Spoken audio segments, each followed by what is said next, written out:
with a topic that is really near and dear to my heart, and one that is also a huge pet peeve of mine because there's a lot of myths around it. So, before we get started, though, for those of you who are new to our community and not familiar with who we are yet, my name is Jessica Melnick. I'm a registered holistic nutritionist, the founder of the Anti Arthritis Method, and the host of the Happy Joints Solutions Group. And I live and reside in Saskatchewan, Canada, where it is extremely warm here in the last couple of days, which is highly unusual for us. Not unheard of, but we're having kind of a weird hot summer and lots of forest fires, unfortunately, in the northern part of this province and my neighboring province. So that's kind of my weather update. I know Casey always shares one. Hers is usually a lot more consistent. But I thought I'd just share that little tidbit with you today, and I'll pass it on to you, Casey. Yeah, if anything's consistent in my life, it would be the weather because I feel like I live in a life of non-consistency. I'm Casey Kephart. I'm the founder of the Feel Good Formula. I'm a functional medicine nutritionist, and I help women with autoimmune diseases to get you back to the activities you love to do, trash those symptoms, get your life back, basically. And I reside in St. Petersburg, where the weather is consistent and it is hot and humid and sticky. And I will take that any day over forest fires, brutally cold, or gloomy weather. So I'm Right? happy in that regard. At least one of us has consistent weather. I guess I do like the changes of the season somewhat, but winter could be, a lot shorter here. But I'm just enjoying this extra hot weather that we're having, even if it is a little bit weird. So I'm not complaining because we spend a good 6 months of the year being cold. Yeah. So, But but December, you'll be in Florida. that's right. And we actually get to meet in person for the first time ever, which is so weird because I feel like we've known each other for a long time, but it's only ever been online. I So know. it's a strange world we live in. We're like pen pals, but not at the same time. Right?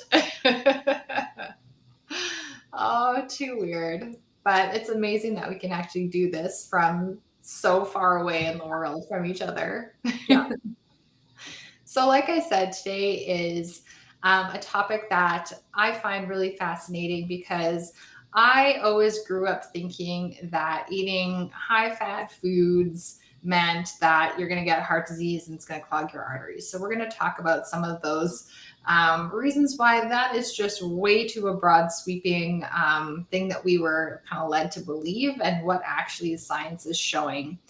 And so we're talking all about cholesterol and fats and heart disease and just dispelling some of those myths. So, like I said, growing up, I kind of grew up through the whole low fat food craze where it was considered good for you if you ate low fat foods, but they didn't even take into account how much extra sugar and refined carbohydrates were in a lot of those reduced fat foods, because you're replacing that dietary fat with something else in those products. And most of the time, it's extra sugar, extra salt, a bunch of other fillers, and things that aren't good for us. So, the reason why I bring up this topic is because both Casey and I use animal products in our programs as a really important source of bioavailable protein and nutrients, because our body knows how to use animal proteins better than it knows how to use plant proteins. And animal proteins actually provide us with complete proteins and the complete amino acid profile, while plant proteins do not. And this is really important. We really, really need complete proteins if we are trying to repair damaged tissues, if we're dealing with arthritis or autoimmunity, if we need to repair our guts. All of those things require really good sources of nutrition. So when I hear things like, I'm not supposed to eat red meat anymore because of my arthritis, or I've been doing, let's say, the Paddison program and I can't have any fat or oil or anything like that. It is my hugest pet peeve because those things couldn't be farther from the truth. Or So I have high cholesterol and I need to stop eating red meat. yeah, that's not what's causing your high cholesterol. So it's not, yeah, sure. If you're eating a lot of factory farmed, low quality, high fat cuts of meat, that things, meat that has been raised in factories under terrible conditions, full of antibiotics, grain fed, fed a bunch of other ingredients that animals were not meant to eat, being pumped full of hormones. Yes, that fat is not ideal fat. We're not talking about that. We're talking about good quality Mhm. protein sources from ethically raised animals who have been fed what they are supposed to be eating naturally and are not pumped full of hormones or live in a dirty environment where they're crammed together and need a bunch of antibiotics just to survive and to stay healthy. So, there is a huge difference in quality of meat and what kind of nutrition that you're going to be getting from those sources of meat.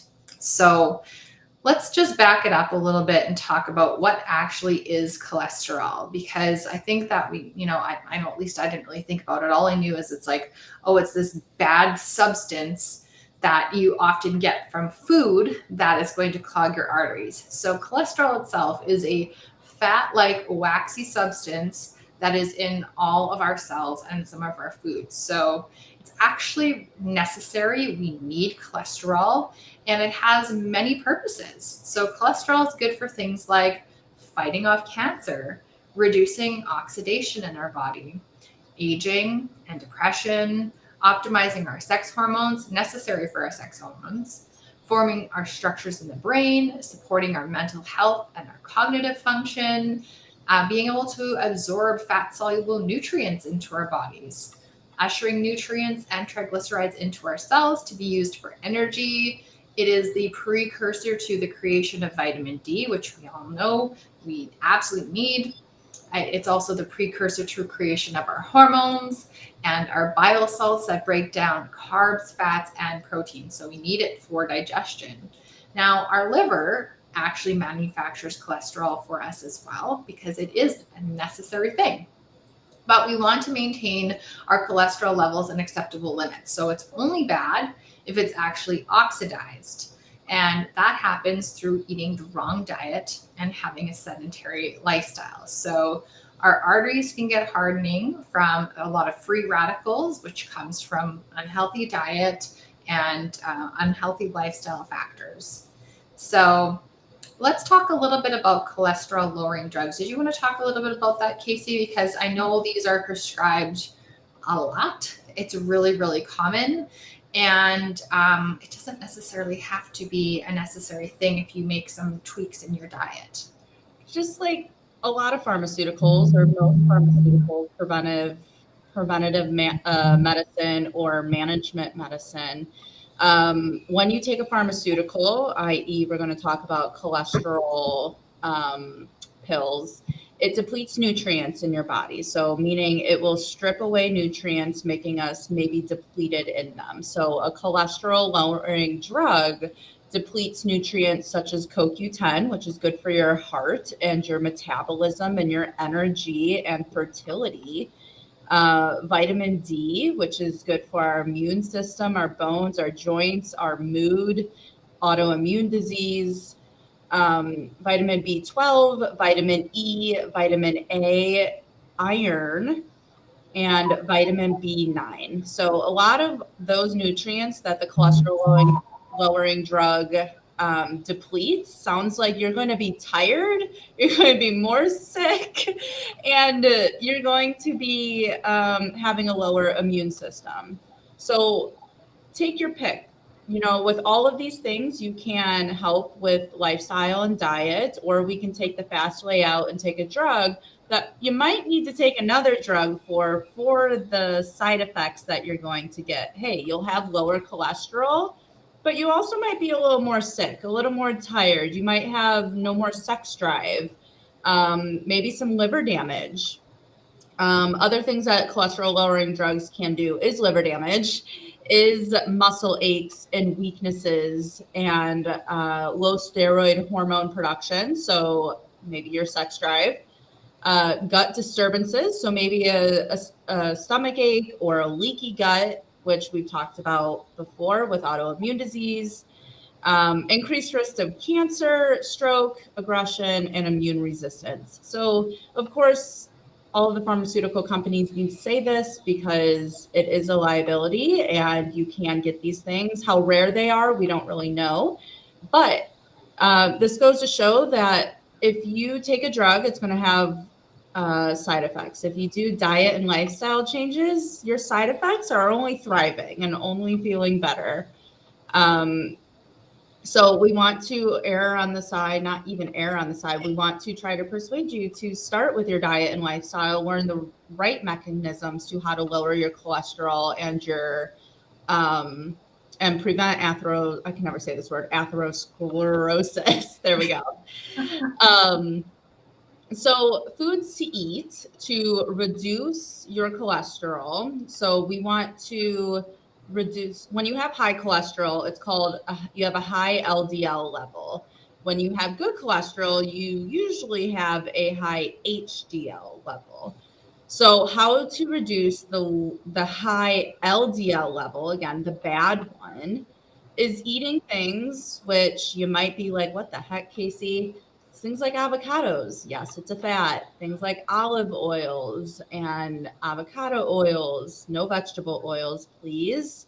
Nuts, seeds, and veggies, and omega-3 fatty acids, which come from either a fish oil supplement or seafood and shellfish. I know eggs have a little bit of omegas in them, and I want to say grass-fed and grass-finished meat also does. Yeah, grass fed and finished beef has a lot of omega 3s. Yeah. So foods that cause high cholesterol in the first place, and we're not going to say red meat people, is refined and processed carbohydrates. So junk foods, pastries, chips, fried foods, French fries, things like that. High levels of omega 6s. So again, the omega 3s are good. Too much omega 6s are bad. And those are things like your vegetable oils and again, your deep fried foods, your processed carbohydrates. Refried grains, going back to the carbohydrates again, but also stripping the nutrients out of these grains. And it's really just empty calories at that point. Excess sugar, again, like this is just a theme here. Sugar, carbohydrates. Um, so with sugar, though, this is causing the free radicals that Jessica was talking about. These are little like scavengers that just like bounce around in your body, causing inflammation. That's looking for, this is going back to our science classes, guys, but it's looking for an electron to match with. And when you don't have an electron, it causes inflammation and they have nowhere to go. So that's the best I can explain it right now without sitting in my chemistry class again, which I dread so dearly. Excess alcohol can cause high cholesterol, again, empty calories, sugar, damages the liver, carbohydrates, all the things. Hydrogenated and trans fats, i.e., free radicals. These are Fried vegetable food. oils, fried food, processed food. I mean, we're just repeating ourselves in and out, but there's so many names for carbohydrates and sugar that we can't just say carbohydrates and sugar. Smoking causes high cholesterol, a high LDL level, obesity. You have so many free radicals and oxidation in your adipose tissue, which is fat. So when you are obese, you have countless more inflammation inside of you, free radicals inside of you. You have hardening of the arteries, which may be developing or already developed. You have insulin issues, maybe that are causing insulin spikes or not, and causing free radicals, causing oxidation, causing cholesterol levels. It all goes hand in hand. And then having a sedentary lifestyle, which then again goes to obesity, and then not moving, less dopamine, less happiness, like all of these things run into each other. So moral of the story is that we don't want you to be afraid of red meat and fats, the healthy fats. We want you to get these red meats and fats from high quality sources, though, because if you don't get it from high quality sources, now we're just screwing up our cholesterol, like we're talking about. And we're causing more inflammation, more oxidation, more free radicals, mood disorders, immune disorders. I mean, systemic inflammation this is causing if you don't eat a good quality. So we want natural, high quality sources in the eggs that we eat, the meats that we eat, the poultries, the oils, and the fish mainly. I mean, with everything, let's eat high quality, but I know there's some things that we need to pick and choose with. Um, so we want to also reduce those grains, those processed carbohydrates, the alcohol. And even with alcohol, if you're not willing to give that up totally, there is high quality spirits that you can have. There is very high quality wine, and there is moderation and balance in all of this. Yeah. Jessica, do you have anything to add to that? Yeah, it just makes me think of all of the misinformation. At least I was fed. I know we're a different generation, but growing up, it was, I think our Canada Food Guide was saying to eat like 5 to 12 servings of grains a Yeah, day. And even in that, it wasn't just whole grains, it was like a serving of bread, a serving of cereal. And now we know like those are highly refined carbohydrates that act like sugar in the body that can really lead to issues like high blood sugar, diabetes, and cause a plethora of issues. And one of those things is a high LDL cholesterol. So it's interesting how this misinformation that was given to us decades ago, and it's so hard, I think, to reprogram our beliefs because these are ideas that were drilled into us for so long. And we have to really get to a point where it's like, well, what does the science really say now? And it's not eating good quality animal proteins and fats. It is really looking at those bad carbohydrates, the fried foods, those vegetable oils that we were told to use instead of butter.